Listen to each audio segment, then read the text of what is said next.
Welcome to the Across the Bar podcast, where we talk about why today's headlines are important for your success at work. My name is Peter Rahbar. I'm your first call on legal issues. And I'm Laura Brounstein. I should be your first call on comms and contact. Peter, où est-ce que tu? Where are you? Paris, of course. I'm in C'est Paris. bien. Très bien. What a great... What have you bought me? Bought you? Oh my... Yeah. Did you give me some requests like everyone else before I left? No, but I'm tempted. Oh, well, All I have right. one day left. Hurry up, get it in. All right. Is there going to be shopping on the last day? Sure, why not? It's like every brand has like 10 stores in this city. It's unbelievable. It's filled with shopping. People are doing a lot of shopping. I was doing some French Open viewing, but there's also shopping there, so that's good. Probably What the is most stylish. Since you've been there. What? What's the best thing you've eaten since you've been there? Well, I'll say my son. The reason I'm here is because my son is here for a cooking class, and I decided to accompany him for the French Open. I would say the best thing I've eaten are these macaroons that he made last night in his cooking class, and there's some more goodies coming today. So we'll see what he creates. All right. Maybe you'll have to share some pictures of these, of his Sure. handiwork. Okay. I Okay. posted a picture of a giant macaron cake Oh, that I he made missed last it. night. So take a look. All right. I'll go look for that. Okay. We have so many interesting things to talk about. And as you know, last week we did not talk as much about AI as we typically do. And we're going to make up for that this week. Don't you worry. Yeah. Because AI is causing trouble all over the place. People actually reached out and thanked me for not talking about AI last week.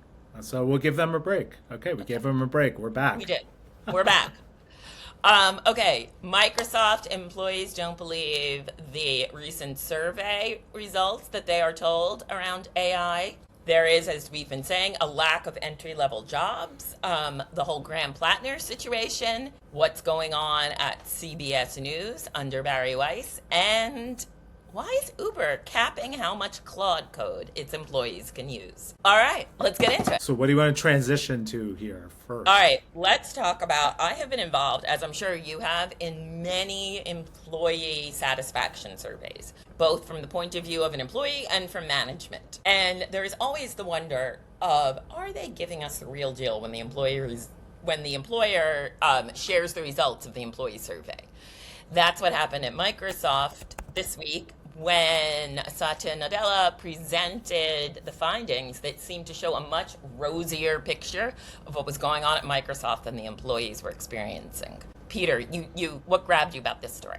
Well, I wasn't particularly, caught up in the did they eliminate questions? I think that's kind of funny. That employees were accusing of them of eliminating results from questions that they thought were unfavorable. But I've had so many debates with managers about whether to survey employees or not. And I think, in this environment where we've talked a lot over the past couple of weeks about how companies don't really care about employees anymore and they don't care about employees' feelings, it was kind of heartening to see that a major company's still doing employee surveys, and I'm sure a lot of them Most do. major companies, certainly public companies do, don't they?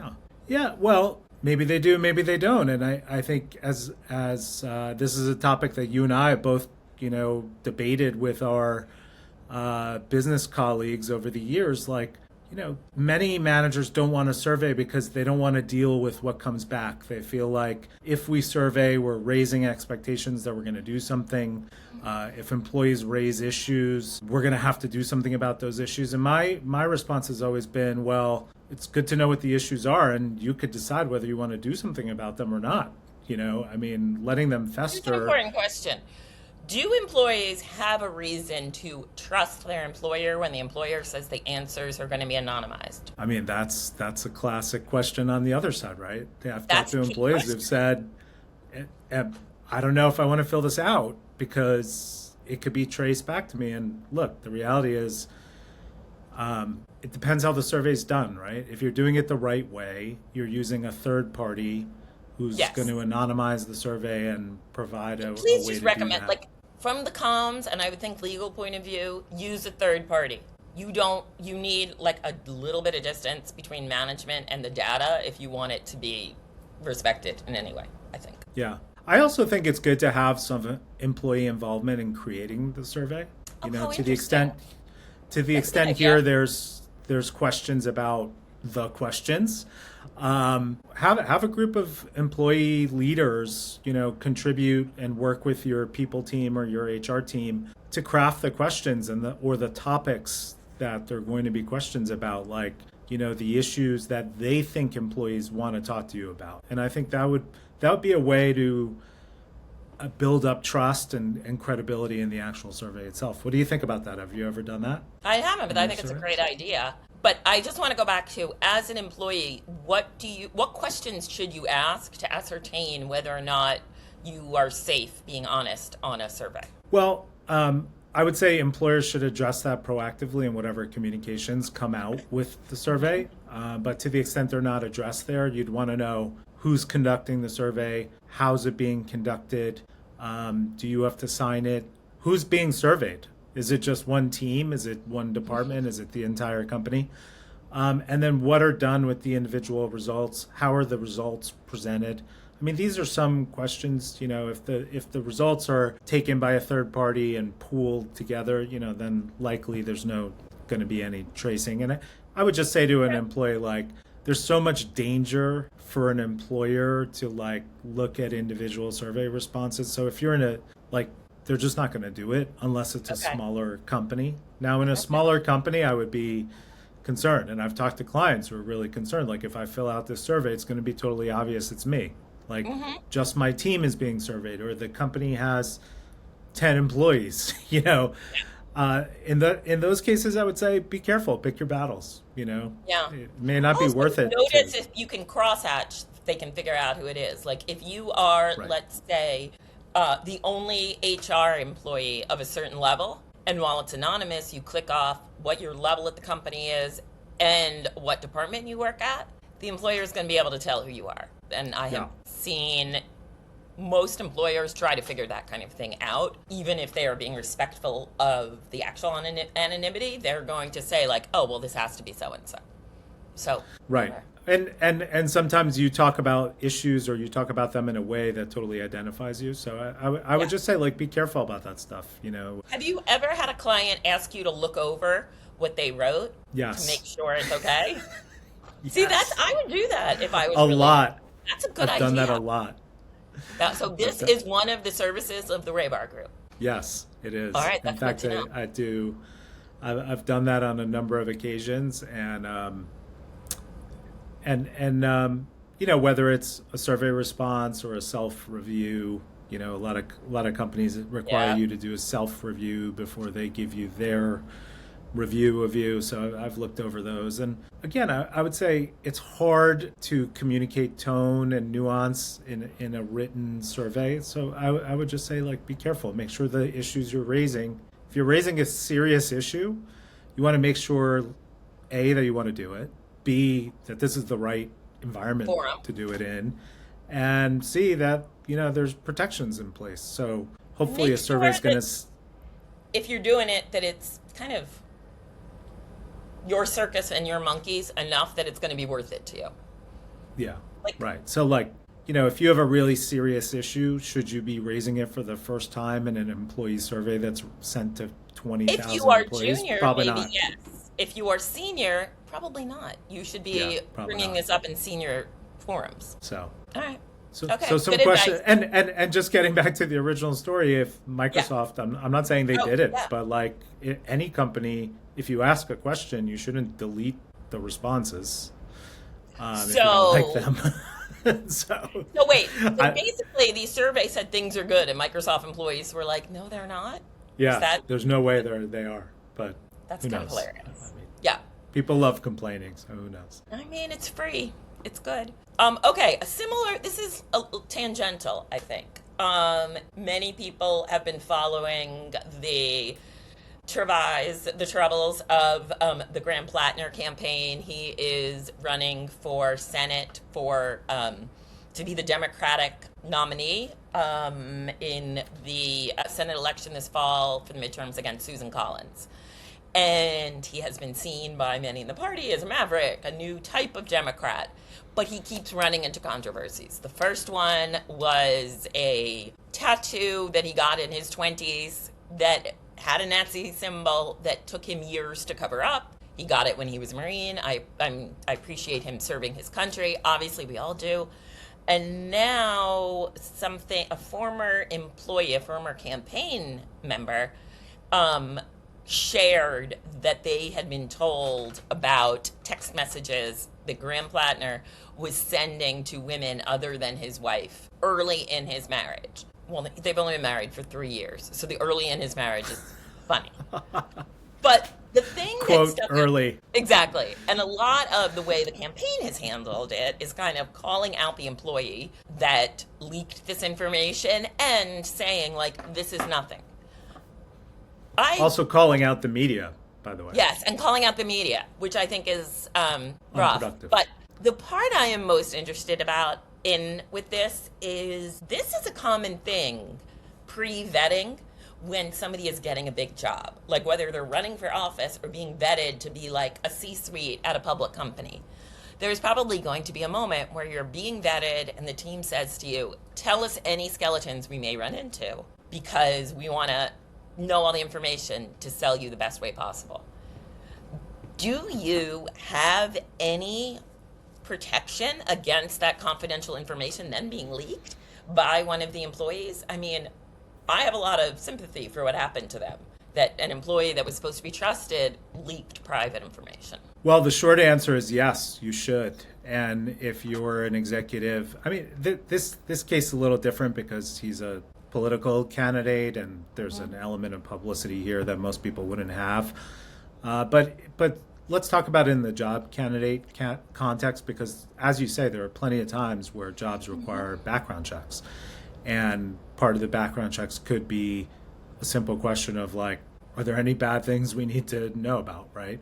Yeah. And if you're a responsible company, you're going to be doing this in a very respectful and protective way, because you also don't want to be accused of leaking confidential information or sensitive information about someone. So companies typically use third-party services for these purposes so that like no one from the company is involved. Services. Yes. Third-party services is doing the investigation. You request that as the employee if you know the company has used it before as an extra measure of protection?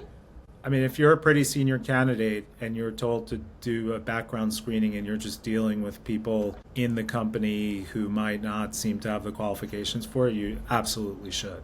You know, you should ask questions about like, who's looking into this? How are they looking? What are they doing with the information? Who are they sharing it with?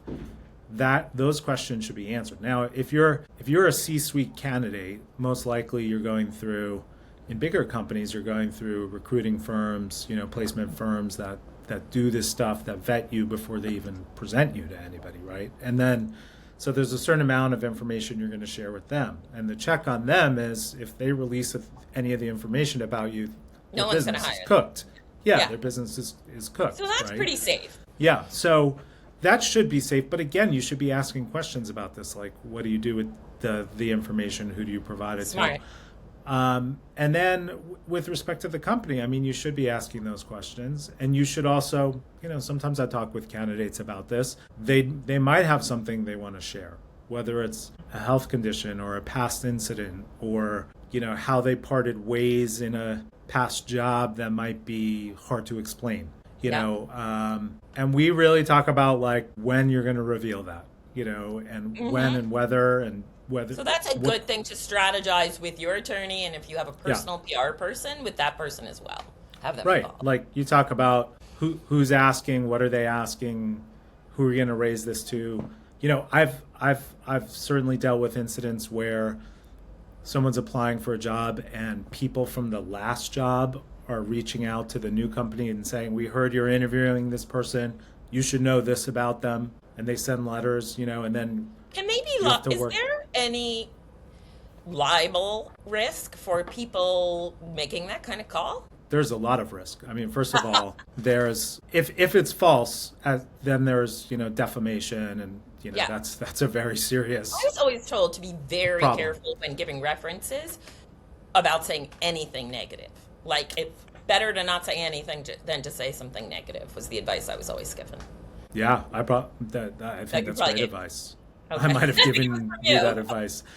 Um, but someone reaching out like that, first of all, I mean, it's always done anonymously, but they put themselves at risk of a It's not defamation always done claim. anonymously. Like, I was up for a job a few years ago, and a friend heard about it and called the hiring person and was like, it was the opposite. They were like, "She's great. You should hire her. I just heard this in the Yeah. grapevine." Like, sometimes it's Well, with you, that's always the call, right? I mean, people are always like, "She's great, obviously, hire her fast," but not for everybody. So there's a risk of a defamation claim. There's also a risk of a tortious interference with business relations claim. Or contractual relations. So like someone's got an offer in front of them, and then all of a sudden this third party calls in and says, "Don't hire them. They did this, this, and this," and then the offer gets pulled. Well, the candidate who had the offer pulled has a potential claim against that person. Again, I think we should do a what whole episode about what happens when you get like getting a new job. Like all of the personal legal things you should be thinking about in we might terms of scare people. Might what scare you're people. saying. Like, it's always, if you're going to give your current employer a chance to negotiate or counter, do you do that once you get the written offer? Like, when do you do that in the process? I think It's one we of my should do that. favorite discussions. We have that Okay. a lot. We The have new that talk a the lot. new job show. Let's do that. New job show. Right. So sometimes these third parties call in, always anonymous, and then there's a question of how does the candidate deal with it, and at that point, like, you have to deal with it, and it's likely with the people that you're interviewing with, and they want to know, well, what happened here? What up? Someone called and said you had 37 complaints against you at your last company. Is that true? And Tell I would us. say, if you want the job, you better be truthful, because whatever you say, they're going to dig into it and do their own investigating. And if you're lying, you're not going to get the job. Now, Yeah.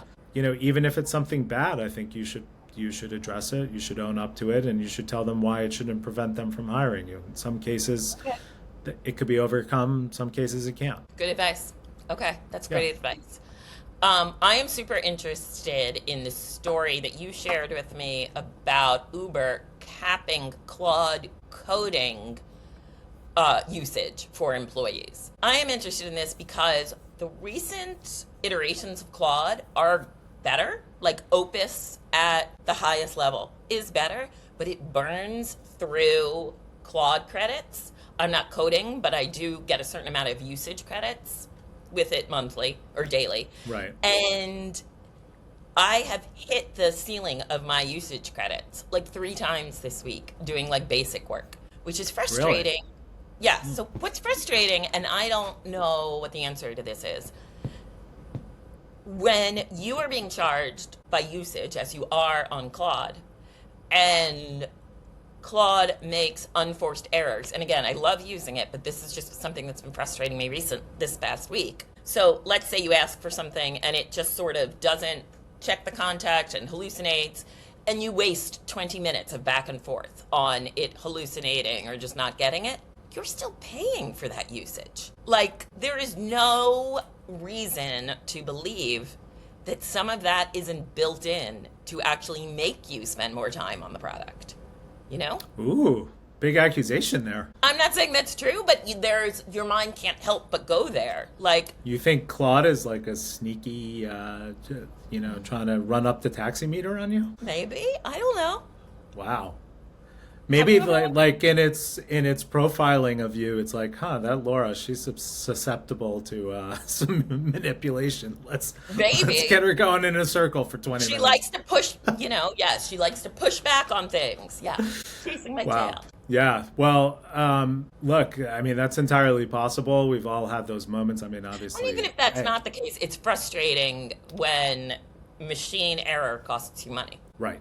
I think that can be a problem. I don't think that's what this story is about. I think what this story is about, and what we've talked about in the past, is that companies rushed to get employees on AI because they thought, like, everybody's doing it, we got to do it, we got to put out these announcements. But also, as we've discussed, a lot of executives at senior ranks don't even understand AI and best use cases, and they're setting employees wild with like, go figure it out and tell us what the best way is, and that's not productive. And so companies have ended up with these huge bills for AI, and the AI companies, by the way. Let's go back to the way they're charging. Like right now, we're all experimenting with it because it's new. Right. You don't want to New-ish. you don't want to deter people. I would not think they would want to deter people from that. No, but I think the message is use it responsibly, and there was this movement in some companies to like max out tokens and all that stuff, and some employees who just That seems specious to me. Like at the end of the day, if you're doing something important for the company and you need another token, I feel like that's just the company creating more of a bump in the road for you.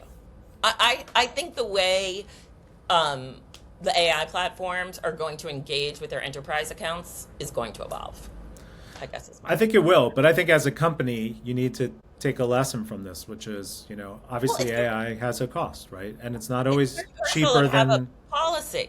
Like across the board, have a policy that you are clearly communicating internally about the use of AI. So employees know if there's a cap to be careful. I wouldn't even Aware. call it a policy. I would call it best practices, right? People get all freaked out by policy, but But we it is do need essentially a AI. policy. No, we've talked every week that companies should be telling their employees Yes. what they can and can't use AI Yes. for. Like Right. certain client work, that's a no-go kind of thing. Right.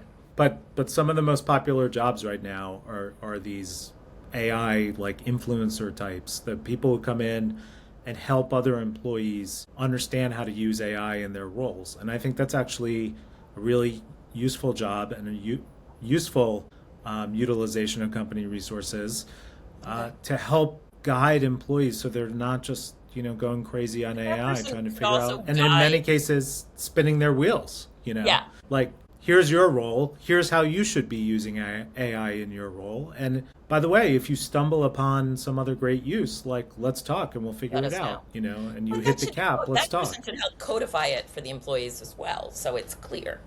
And Right. I mean, the referable. problem in this space that I've heard from a lot of people is like, no one wants to have any rules. No one wants to be restricted. They want to use AI any way they feel is appropriate. And it's very hard for companies. It's very hard for lawyers. I just asked it what I in spent for lunch companies. today before, so yeah. Yeah, well, see, that's that's unnecessary expense. Call up a friend and ask them what you should have for lunch. It's much cheaper and you'll get a better answer. How about that? What should I have for lunch, Peter?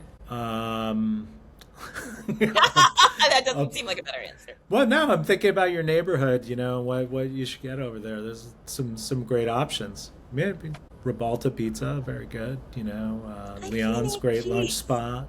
All right. Leon's is great lunch spot. Leon's is There's great. some great sushi spots. I love Leon's. One of They have a those. we should get spring cocktails there. They have a new spring cocktail list that is, There you go. anyway, that's not for lunch today though. One of those great bowl places on University. There's frozen yogurt. So many Looks like a bowls. nice day to- Mm-hmm. All right. There you go. Those are some not bad ideas. Yeah. Okay, next topic. One that we have talked about many times. That there is yet another article about the lack of entry-level jobs at companies and the fact that that means we are not feeding the pipeline with experienced people, and that is going to back up on us really soon.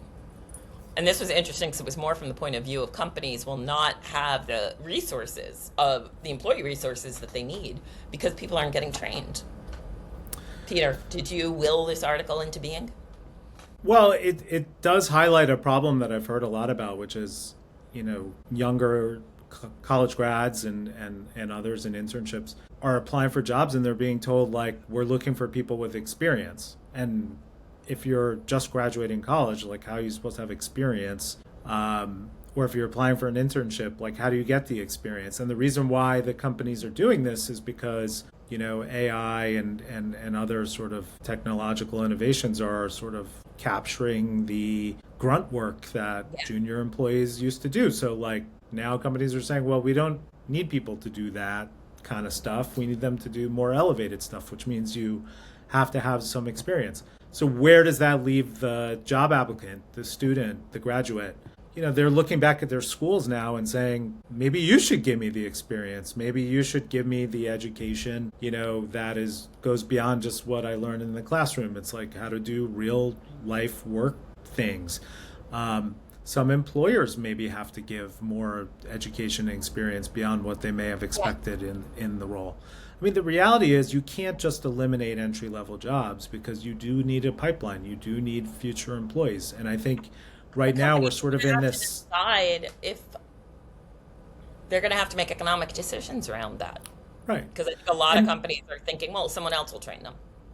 Yeah. And look, by the way, we're reading these articles, and at the same time, and people I've talked to this summer, investment banks have more summer interns than ever. Law firms have more summer associates than ever. Like, some of the big institutions still are running at very high levels. And I can't stop saying, if you want to get good experience someplace this summer, entry level, get a job on a campaign, even if you don't want to go into politics.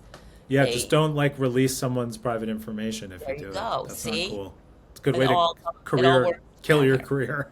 Yes. That all works together, but those are amazing jobs to get great hands-on experience. And also, we've said it before, I'll say it again, if you're in school and looking to enter into a career, figure out what an industry, figure out what the AI play is for that industry, and just start learning it and start talking about it in your interviews. Find a way to integrate it into your coursework, into your resume. Try and do something on campus with a professor or an organization that shows that you have this knowledge and demonstrates it. Give yourself some experience. There are ways to do that at colleges. The colleges, they're not there to just hand you opportunities. You need to make them for yourself. And the clubs that colleges have now, like the pre-professional clubs, have gotten more and more important, and they kind of give more and more opportunity. That was not a thing when I was in college. Yeah, I've talked to some college graduates who said you literally can't interview with certain investment banks or private equity firms without being in a club that is attached to that particular firm. That is such a new thing, isn't it? So you're essentially forced to make a decision about where you want to work sophomore year. Too early, in my opinion, too early. Especially now, when who knows what jobs are going to be around in 4 years. It's crazier than ever. But, and law firms are struggling with this right now. I mean, a couple of the bigger firms, made a push to literally hire first semester, first year law students who don't even have grades for second year jobs, and then essentially paid them not to work elsewhere first year. And it's crazy. I mean, it's forcing a first semester law student who really knows nothing about the legal path or the legal industry to make a choice. I mean, it's crazy. Yeah. All they know is Legally Blonde at that point. Right.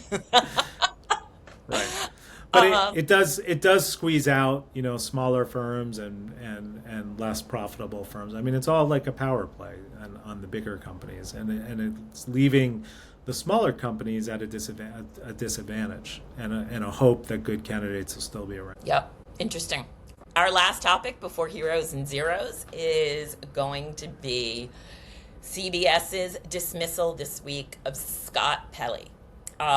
Small Barry topic. Weiss, who leads CBS News now, brought on a new executive producer, Nick Bilton, who was not experienced in television news. When he was interviewed about whether he was concerned about that, he said, no, not at all. I should be fine.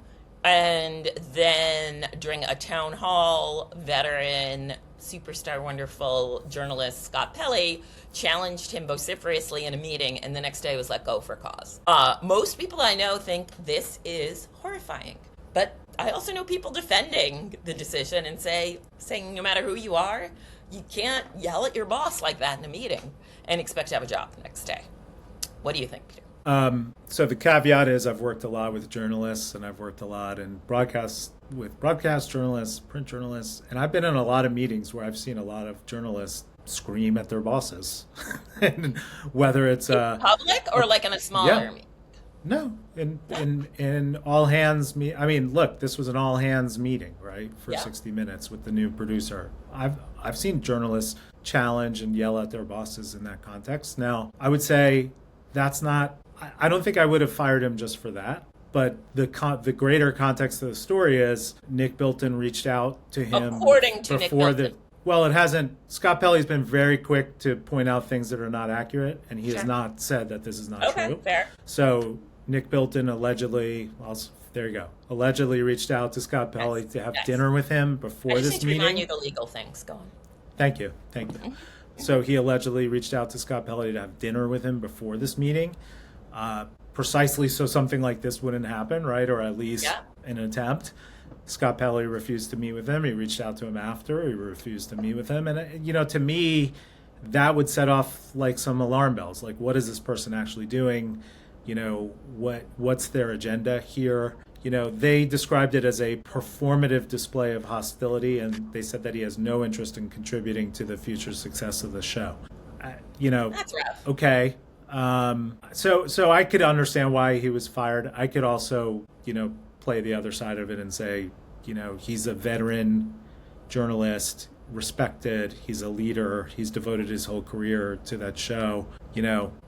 There's some serious questions about why this show needs the sort of level of reconstruction that's being undergone here. Because, just to be clear to everyone, it is profitable. This is not like the late night shows where you've read about them, that their profitability has been waning.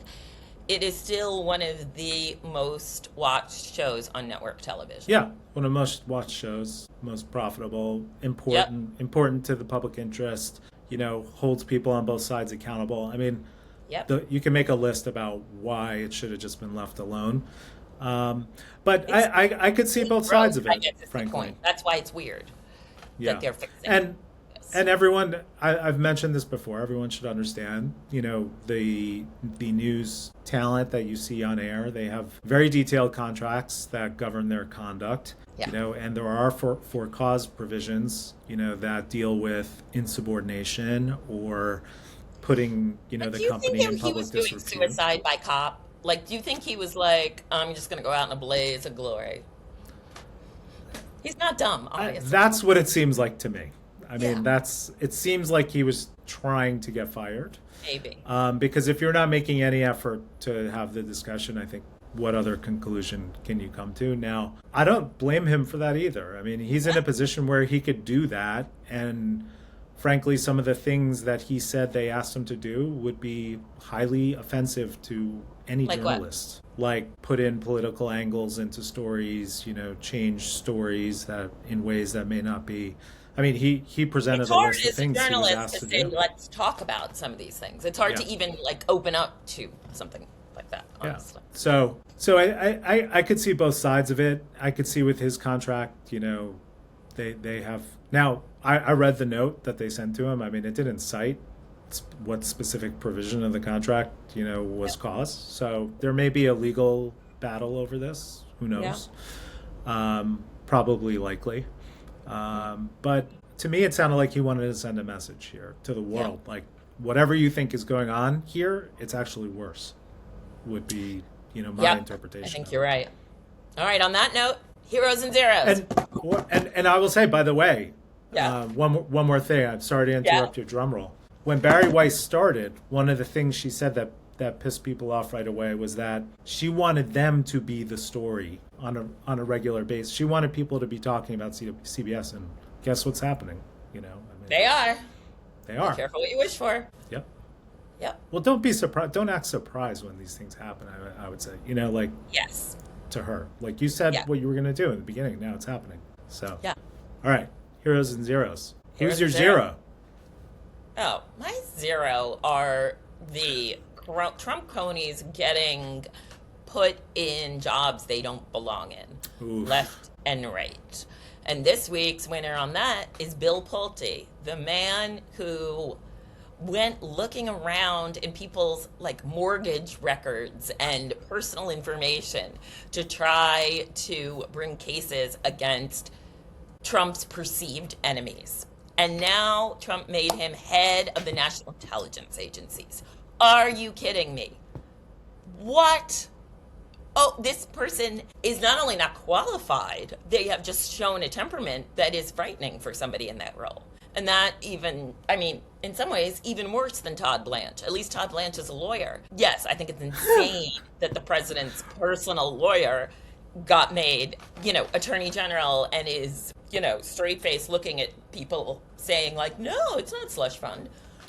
But like, at least he like seems to have passed the bar exam. What are Bill Pulte's qualifications other than I heard someplace he's one of Trump's bros? Ew. Well, his dad was friends with Jeffrey Epstein also, so there's that.